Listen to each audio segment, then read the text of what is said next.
नमस्कार, मैं मोहन पाठक और आपका स्वागत करता हूं मोहन इंस्टीट्यूट आजमगढ़ में। और आज हम 30 क्वेश्चन लेके चलेंगे और बात कुछ नहीं करेंगे, सीधा क्वेश्चन पे आएंगे, क्योंकि आज हमारा पहला सबसे बड़ा क्वेश्चन वाला होगा जिसमें 30 क्वेश्चन हम एक साथ लेके चलेंगे। ठीक है, तो ये हमारा बाल विकास का है। क्या है? CDP, बाल विकास, चाइल्ड डेवलपमेंट। ठीक है, CDP बाल विकास है। तो आइए शुरू करते हैं हम अपने 30 क्वेश्चन जो लगातार आप देख रहे हैं कि पूरा बोर्ड आज भर चुका है, तो आज मज़ा आने वाला है और महत्वपूर्ण क्वेश्चन है। आप लास्ट तक देखिएगा, सारे के सारे क्वेश्चन इधर बहुत ही महत्वपूर्ण है जो आपके प्राथमिक विद्यालय से लिए गए हैं, प्रधानाचार्य अध्यापक से लिए गए हैं। तो आइए चलिए शुरू करते हैं। 3 वर्ष की आयु में बच्चों की सीखने की योग्यता होती है। 3 से 5 वर्ष की आयु में बच्चों में सीखने की योग्यता क्या होती है? तो ये 500 वर्ड, लगभग 500 वर्ड, ये 500 शब्द प्रतिदिन सीखने की ये इनकी योग्यता होती है। 500 शब्द ये सीखने की इनकी क्षमता होती है 3 से 5 वर्ष की आयु में। महिलाओं का बुद्धि गुणांक बेहतर होता है। ये क्वेश्चन जो दोनों हैं ये यूपी टेट के हिसाब से हैं, लेकिन जब सीटेट में इसका जाएगा तो ये रूढ़िबद्ध आ जाएगा। ठीक है, लिंग रूढ़िबद्ध कह देंगे इसको, लिंग रूढ़िबद्ध। लेकिन इसको हम यहाँ टेट के हिसाब से देखेंगे, टेट में क्या है, टेट में क्या प्रोविज़न इसका। तो इसमें दिया है कि महिलाओं का बुद्धि गुणांक बेहतर होता है। महिलाओं का बुद्धि गुणांक बेहतर होता है, किसमें होता है? किसमें होता है? भाषा विकास एवं कला के कार्यों में होता है। भाषा विकास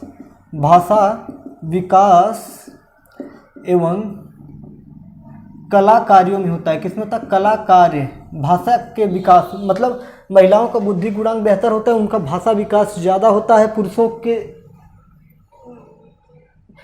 के परिपेक्ष, और उनका जो कला के क्षेत्र में उनका होता है ज़्यादा विकास होता है पुरुषों के विपरीत। ठीक है, पुरुषों का बुद्धि गुणांक कैसा होता है? तो इनका बुद्धि गुणांक होता है आपका तार्किक होता है। इनका बुद्धि गुणांक आपका तार्किक होता है। पुरुषों का बुद्धि गुणांक आपका तार्किक होता है। ठीक है, पुरुषों का बुद्धि गुणांक तार्किक होता है और अंकीय क्षमता होती है। ठीक है, अंकीय क्षमता होती है। ये यूपी टेट के लेवल से है। सीटेट में अगर ये क्वेश्चन बनता है तो आप वहाँ पे लिंग रूढ़िबद्ध जैसा ये अपवाद है एक तरह से, समझिए। ठीक है, स्मृति की श्रेष्ठ प्रणाली क्या है? स्मृति की श्रेष्ठ प्रणाली है, स्मृति की श्रेष्ठ प्रणाली क्या है? तो ये है पहचानना। ठीक है, स्मृति की श्रेष्ठ प्रणाली क्या है? तो श्रेष्ठ से मतलब है कि बालक किस प्रकार से पहचानता है। अगर उसकी स्मृति तेज है तो किसी को अगर उसने कभी देखा है तो उसको देखते ही उसको पहचान जाएगा। ठीक है, या कोई चीज़ है उसको देखकर तुरंत वो पहचान जाएगा। ठीक है, अगले क्वेश्चन में स्वामी विवेकानंद के अनुसार बालिका विद्यालय में कैसे शिक्षक होने चाहिए? स्वामी विवेकानंद के अनुसार बालिका विद्यालय में कैसे शिक्षक होने चाहिए? तो स्वामी विवेकानंद ने कहा था कि जो बालिका विद्यालय होते हैं उसमें स्त्री शिक्षक होनी चाहिए, मतलब महिला शिक्षक होनी चाहिए। कैसी शिक्षक होनी चाहिए? महिला शिक्षक होनी चाहिए। हमारे 5 क्वेश्चन कंप्लीट हो गए हैं, अभी 30 क्वेश्चन, हमारे 25 क्वेश्चन बचे हैं। चलिए फटाफट करते हैं। हर्बर्ट की शिक्षण प्रणाली को क्या कहा गया है? हर्बर्ट की शिक्षण प्रणाली तो आप सभी जानते हैं, पंचपदी प्रणाली कहा जाता है। पंचपदी प्रणाली कहा जाता है। हर्बर्ट के शिक्षण प्रणाली को पंचपदी प्रणाली कहा जाता है। NCERT की स्थापना कब हुई थी? NCERT की स्थापना कब हुई थी? ये महत्वपूर्ण क्वेश्चन है। NCERT की स्थापना कब हुई थी? 1 सितंबर 1961। 1 सितंबर 1961 को हुई थी। कब हुई थी? 1 सितंबर 1961 को हुई थी। NCERT की स्थापना कब हुई थी? 1 सितंबर 1959 को हुई थी। ठीक, 61 को हुई थी, 61 को हुई थी। ठीक है, फ्रॉवेल ने प्रथम किंडरगार्टन की स्थापना कहाँ पर की थी? मनोवैज्ञानिक फ्रॉवेल ने प्रथम किंडरगार्टन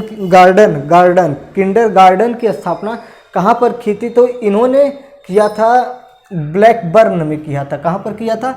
ब्लैकबर्न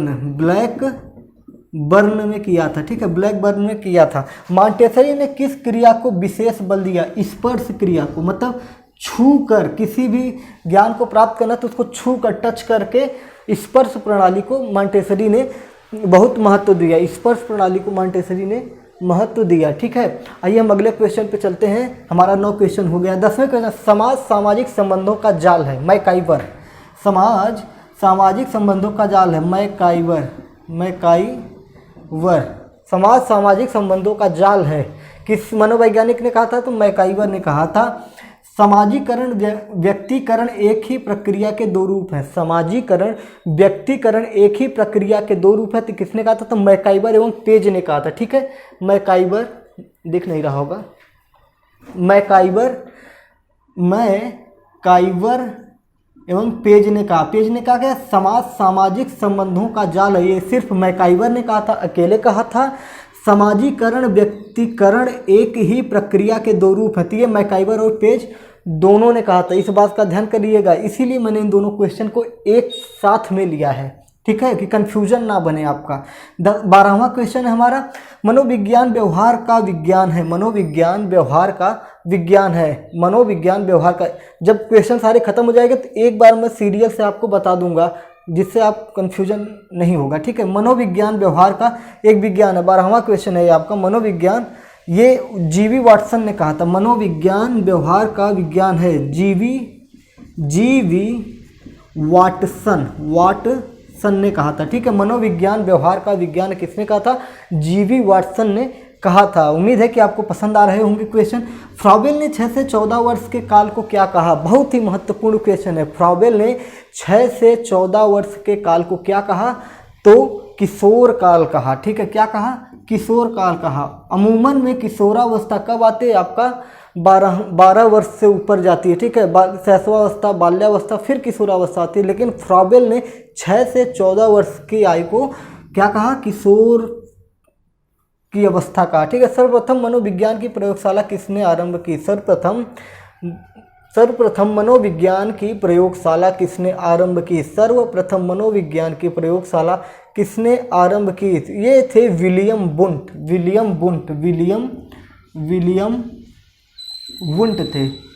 वुंट थे। ठीक है, सर्वप्रथम मनोविज्ञान की प्रयोगशाला किसने आरंभ की? तो विलियम वुंट थे। मनोविज्ञान व्यवहार तथा अनुभव का विज्ञान है। बहुत ही बढ़िया क्वेश्चन है।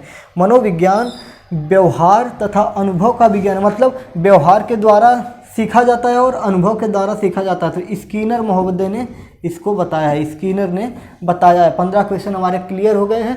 अभी 15 क्वेश्चन बचे हैं। बिल्कुल आप हटिएगा मत, पूरा वीडियो देखेंगे तभी आपको मजा आएगा। आपका एक प्रैक्टिस सेट कंप्लीट हो जाएगा 30 क्वेश्चनों का। अब हम इसी तरह से सीरीज लेके आएंगे। ठीक है, शिक्षा मनोविज्ञान शैक्षिक परिस्थितियों में मानव व्यवहार का अध्ययन करता है। उपर्युक्त कथन किसका है? फिर से सुनिए, शिक्षा मनोविज्ञान शैक्षिक परिस्थितियों में मानव व्यवहार का अध्ययन करता है। शिक्षा मनोविज्ञान शैक्षिक परिस्थितियों में मानव व्यवहार का अध्ययन करता है। किसका कथन है? ये भी स्किनर का कथन है। स्किनर कह रहा है शिक्षा मनोविज्ञान शैक्षिक परिस्थितियों में मानव व्यवहार का अध्ययन करता है। शिक्षा मनोविज्ञान शैक्षिक परिस्थितियों में मानव व्यवहार का अध्ययन करता है, स्किनर का कथन है। जब कोई शिशु पैदा होता है तो कैसा होता है? अरे भाई, बच्चा होता है और कैसा होता है? नहीं, जब कोई शिशु पैदा होता है तो कैसा होता है? जब कोई शिशु पैदा होता है तो कैसा होता है? समाज निरपेक्ष होता है। समाज निरपेक्ष होता है। कैसा होता है? समाज निरपेक्ष होता है। मेरे साथियों, समाज निरपेक्ष होता है। विद्यालय की गतिविधि का केंद्र बिंदु किसे कहा जाएगा? प्रधानाचार्य को। विद्यालय की गतिविधि को, यहाँ से अब बड़े ध्यान से देखिएगा आप लोग, विद्यालय की गतिविधि का केंद्र बिंदु किसे कहा जाता है? तो प्रधानाचार्य को कहता है। कोई विद्यालय होता है, उसमें जो सारी गतिविधियाँ होती हैं तो उसका नेतृत्व कौन करता है? तो प्रधानाचार्य करता है। ठीक है, विद्यालय संगठन की मेहराब में शिखर का पत्थर किसे कहा जाता है? जो विद्यालय होता है उसका शिखर जो होता है, उसका मेहराब, उसके मेहराब का शिखर किसे कहते हैं? मतलब ये कहने की बात है कि उसका जो प्रमुख बिंदु कौन होता है? तो प्रधानाचार्य होता है। बात वही घुमाकर उसने पूछा है। विद्यालय का सर्वप्रथम स्थान किसका है? विद्यालय में सर्वप्रथम स्थान किसका है? होना तो बालक का चाहिए, लेकिन अगर अध्यापक नहीं है तो किसका होगा? तो प्रधानाचार्य ही विद्यालय, क्योंकि नियंत्रण करने के लिए विद्यालय को तो कोई चाहिए, तो नियंत्रण कौन करेगा? प्रधानाचार्य करेगा। तो सर्वप्रथम स्थान किसका है? प्रधानाचार्य का है। सर्वप्रथम स्थान किसका है? प्रधानाचार्य का है। समाज और विद्यालय के मध्य एक कड़ी है, प्रधानाचार्य। अगर समाज और विद्यालय के मध्य की कड़ी की बात की जाए तो भाई, कोई शिकायत होगी या कोई समस्या होगी या कोई सुझाव होगा तो अभिभावक कहाँ लेके जाएगा? समाज वही हुआ ना, बच्चे के परिवार वाले ही उसके अभिभावक हुए, तो वो कहाँ लेके जाएंगे? तो वो जाएंगे प्रधानाचार्य के पास अपनी बातों को रखने के लिए। तो समाज और विद्यालय के बीच की कड़ी कौन है? तो ये आपका प्रधानाचार्य है। समझ गए होंगे आप लोग, मुझे उम्मीद है। किसी भी विद्यालय की प्रतिष्ठा और कार्यकर्ताओं का श्रेय कौन लेता है, मतलब किसे जाता है? तो विद्यालय में अगर अच्छा हो रहा है तो भी कहा जाएगा कि फला विद्यालय में फला प्रधानाचार्य के विद्यालय में बहुत ही अच्छी पढ़ाई होती है। भले ही पढ़ाई टीचर करवा रहे हैं, लेकिन क्रेडिट किसको जाएगा? प्रधानाचार्य को जाएगा। कोई गतिविधि गलत हो गई या कोई अपराध हो गया या किसी भी प्रकार का कोई भी कारण हो गया तो उसका भी श्रेय प्रधानाचार्य को ही जाएगा। ठीक है, आप समझ गए होंगे कि अच्छे बुरे हर किसी कार्य का जिम्मेदार कौन होगा? प्रधानाचार्य होगा। ठीक है, प्रतिष्ठा और कार्यकर्ताओं का श्रेय किसे जाता है? तो आपका प्रधानाचार्य को जाता है। अब देखिए, प्रधानाचार्य का दायित्व किसके दायित्व का पूरक है? प्रधानाचार्य का दायित्व किसके दायित्व का पूरक है? तो साथियों, ये अध्यापक के दायित्व का पूरक है। प्रधानाचार्य का दायित्व, जो प्रधानाचार्य का दायित्व होता है, किसके दायित्व का पूरक है? तो ये अध्यापक के दायित्व का पूरक है। सुपरविजन का अर्थ क्या होता है? सुपरविजन का अर्थ क्या होता है?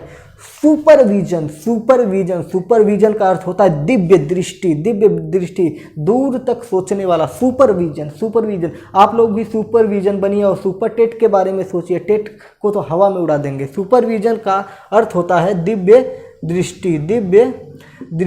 सुपरविजन का अर्थ होता है दिव्य दृष्टि होता है। विद्यालय पर्यवेक्षक की प्रमुख विधियां, ठीक है, इसको मैंने यहाँ पे लिख दिया है, इसको आप यहीं पे देख लीजिएगा। विद्यालय पर्यवेक्षक कौन होता है? जो विद्यालय का निरीक्षण करने आता है, विद्यालय की जांच वगैरह करता है। विद्यालय पर्यवेक्षक की प्रमुख विधियां क्या हैं? तो आरसीएम, ईटीसी और ईसीएस, ये क्या है? प्रमुख विधियां हैं। पर्यवेक्षक की क्या है? प्रमुख विधियां हैं। पर्यवेक्षक की ये प्रमुख विधियां हैं। चलिए 25 क्वेश्चन और 5 क्वेश्चन और बताएं, बने रहिए हमारे साथ। शिक्षक मनुष्य का निर्माता है। अब देखिए, हमने लिया है, जो बीच में छोड़ के चले गए होंगे उनके लिए तो अब नुकसान हो गया। ठीक है, मैंने भी काफ़ी दिमाग लगा के क्वेश्चन सेट किए हैं। ठीक है, अब यहाँ पे आ गए हैं शिक्षण से, विद्यालय से क्वेश्चन आ गए हैं।